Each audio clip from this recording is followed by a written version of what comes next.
नमस्कार दोस्तों, मेरे YouTube channel advocate Jagjit Kumar Bhatt में आप सभी का पुनः से स्वागत है। दोस्तों, आज यूक्रेन रसिया युद्ध को लेकर के आज 7वां दिन है और 7वें दिन पे जो डेवलपमेंट हुई है उस डेवलपमेंट में मैं आपको कुछ बताने जा रहा हूं। सबसे बड़ी डेवलपमेंट जो कल शाम को हुई थी उसमें एक भारतीय मेडिकल स्टूडेंट जिनका नाम नवीन था, उनको रशिया जो शेलिंग कर रहा था उस गोलीबारी में मारे गए हैं। रशिया की तरफ से ही मारे गए हैं, उसमें ये नहीं बताना है कि यूक्रेन के दोनों तरफ से गोली। उसमें उनके दोस्त ने बताया कि मेरा दोस्त जो है बाहर लेने के लिए सामान गया था तो उस स्थिति में उसकी गोली लग गई। रसिया के सैनिकों ने गोली मार दी जिससे वो की मृत्यु हो गई, जिस पर प्रधानमंत्री नरेंद्र मोदी जी ने और भारत के विदेश मंत्रालय ने उनके परिवार के टच में है और उनसे बातचीत किया और उनको सांत्वना दिया। दोस्तों, मैं आप सभी को बताना चाहता हूं जो आज डेवलपमेंट हुई है। आज जो सबसे बड़ी डेवलपमेंट ये हुई है कि रशिया ने यूक्रेन के दो शहर कीव और खार्किव दोनों में बहुत हैवी बमवर्षण किया है, जिससे कि वहां के आज खार्किव में तो इतनी तक की सूचना है कि जो वहां पे इंफ्रास्ट्रक्चर है, टेक्नोलॉजिकल इंफ्रास्ट्रक्चर है, उसको भी मार करके डैमेज कर दिया गया, यानी कि टीवी टावर, जिससे कि सिग्नल ना मिल पाए, जिससे कि वहाँ की एयरफोर्स का और वहाँ का नेवी का आपस में संपर्क टूट जाए। बहुत हैवी बम्बारिंग की जा रही है दो शहरों पे, खार्किव और कीव में। दोस्तों, इसके बाद से मैं एक चीज़ आपको और भी बताना चाहता हूँ। एक जो सबसे बड़ी डेवलपमेंट हुई है वो ये डेवलपमेंट हुई है दोस्तों कि जो हमारे प्रधानमंत्री जी हैं उन्होंने कल जो है चीफ एयरफोर्स चीफ से बात करके और एयरफोर्स को भी इस मिशन तिरंगा जो मिशन गंगा के तहत जो वहाँ से लोगों को लाने के यूक्रेन से लोगों को लाने की के तहत एक मिशन बनाया था। मैंने उस दिन भी बताया था, वो एक मिशन का नाम है गंगा मिशन के तहत अब एयरफोर्स को भी जोड़ दिया गया है। एयरफोर्स को जोड़ने का बहुत अच्छा काम है, लेकिन ये पहले किया जा सकता था भारत सरकार की तरफ से, लेकिन सरकार देर आई दुरुस्त आई।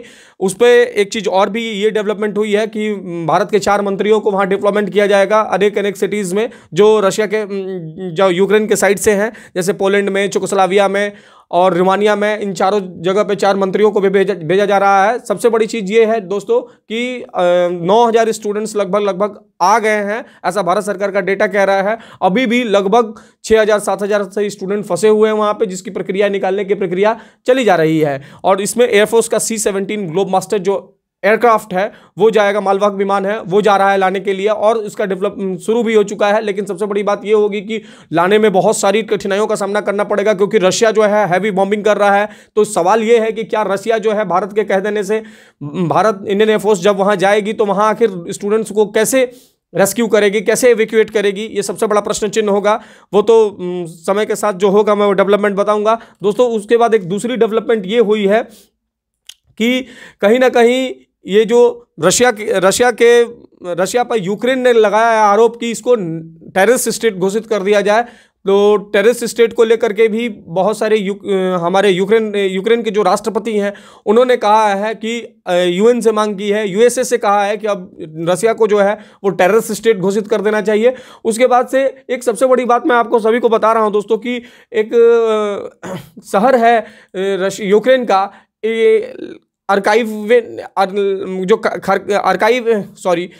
जो रसिया का एक शहर है खार्किव से 80 किलोमीटर के दूर पे एक शहर है इनकाइव से लेकर के खार्किव तक का 80 किलोमीटर का लगभग जो मिलिट्री कॉन्वॉय है वो भी देखने को मिला है, जो एक सबसे बड़ी डेवलपमेंट है। और मैं आपको बताऊं कि कल ये फोटोज वायरल हुई थी कि इतनी बड़ी फोर्सेस जो 64 किलोमीटर की वहाँ से वो दूरी है उस शहर की, लेकिन 64 किलोमीटर का बहुत बड़ा मिलिट्री कॉन्वॉय वो भी आपको देखने को मिलेगा। इसके साथ साथ दोस्तों एक सबसे बड़ी डेवलपमेंट ये भी हुई है कि रशिया ने कहा है और जितने भी खार्किव के लोग हैं उनसे अपील की है कि जितना जल्दी हो आप लोग ये खार्किव जो है खाली कर दें, ये हम लोग वहाँ पे हैवी बमवर्षण करेंगे। तो अब देखना ये होगा कि क्या वहाँ, और ऐसी भी सूचनाएं आ रही है कि वहाँ के लोगों ने भी हथियार उठा लिया है और हथियार उठा करके और रशियन आर्मी का डिटेलिएट कर रही है, यूक्रेनियन आर्मी का साथ दे रही है वहाँ की पब्लिक, जो एक सबसे बड़ी बात है वहाँ के लड़ने के लिए, क्योंकि वो लोग पहले भी कह चुके हैं कि हम अपने मदरलैंड के लिए लड़ेंगे।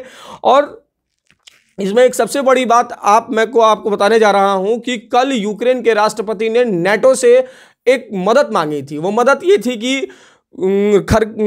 खार्किव जो है उसके बाद से कीव है, इसमें कुछ नो फ्लाई जोन बनाया जाए नेटो अमेरिका रशियन से कहा, नेटो सैनिक जो है, नेटो अपील करे रशियन से कि कम से कम नो फ्लाई जोन बताए जिससे कि हमारे लोग आ जा सके। तो उस पर आपको जान करके ताजुब होगा। मैं बार बार कह रहा हूं कि देखिए ये वही बात है कि लोगों को युद्ध में लड़ा दीजिए और उसके बाद से उनका कोई काम, कोई मदद ना करिए। वही काम नेटो कर रही है, वही काम अमेरिका कर रहा है। क्योंकि कल जब यूक्रेन के राष्ट्रपति ने कहा कि आप रशियन से कहिए कि नो फ्लाई जोन घोषित करें कुछ एरियाज में, ताकि हम लोग को आने जाने में और हमारे जो सिविलियंस हैं उनको बचाया जा सके, तो मैं आपको बता दूं कि नेटो ने साफ इनकार कर दिया कि हम ऐसा रशियन फोर्सेस से नहीं कह सकते हैं। और लड़ भी किस ले रहा है यूक्रेन रशिया से? वो इसीलिए लड़ रहा है कि कहीं ना कहीं यूक्रेन नेटो का पार्ट बनना चाहता था। लेकिन आज जब लड़ाई शुरू हुआ, युद्ध शुरू हुआ, तो आपको जान करके ताजुब होगा वही नेटो सैनिक जो है उनका मदद करने को तैयार नहीं है। तो ये जो चरित्र है नेटो का और ये जो चरित्र है अमेरिकन का, इसको समझने की जरूरत है दोस्तों। मुझे कुछ लोग ये भी कह रहे हैं कि आप जो है मतलब प्रो ऐसे नहीं बात कर सकते, लेकिन मेरी अपनी राय है, मैं अपनी राय रख रहा हूं आप सभी के सामने कि जो नेटो का रवैया है, जो अमेरिकन का रवैया है, वो एकदम कतई सही नहीं है।